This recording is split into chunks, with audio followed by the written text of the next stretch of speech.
Who else would like to speak this morning? Mr. Fritz.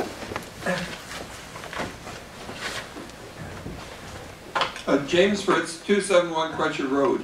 I'd like to speak about earthquakes.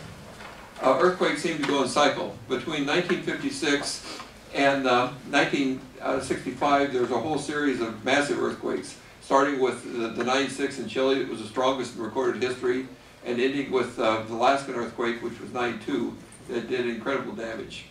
Then there's about a 30-year period where there's virtually no earthquakes above 8 on the Richter scale around the Pacific Rim. And then starting about 8 or 10 years ago, now we have a whole series of massive earthquakes. Just last week there was a 8.9 in Indonesia, followed by a 8 aftershock, but they were strike slips, so they didn't cause any tsunami, so it didn't even warrant much attention. And last week there was a 6.5, followed by a 6 in Mexico.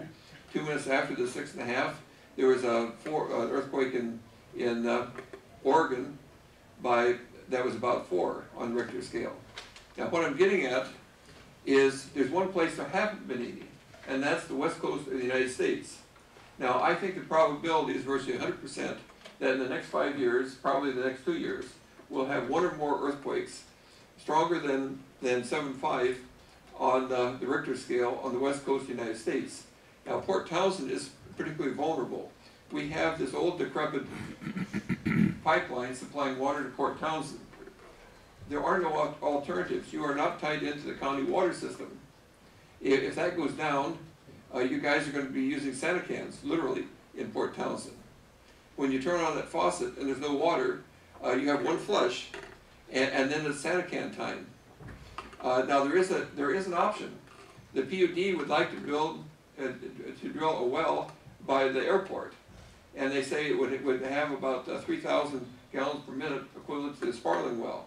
They'd like to shut the sparkling well down, and because it has, I think, trace amounts, minute amounts of solvents or something in it.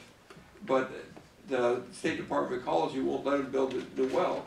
Well, the obvious solution is you drill the new well, you keep the sparkling well standby, you have a bypass so that the well out by the airport can be used either for Port Townsend or the county.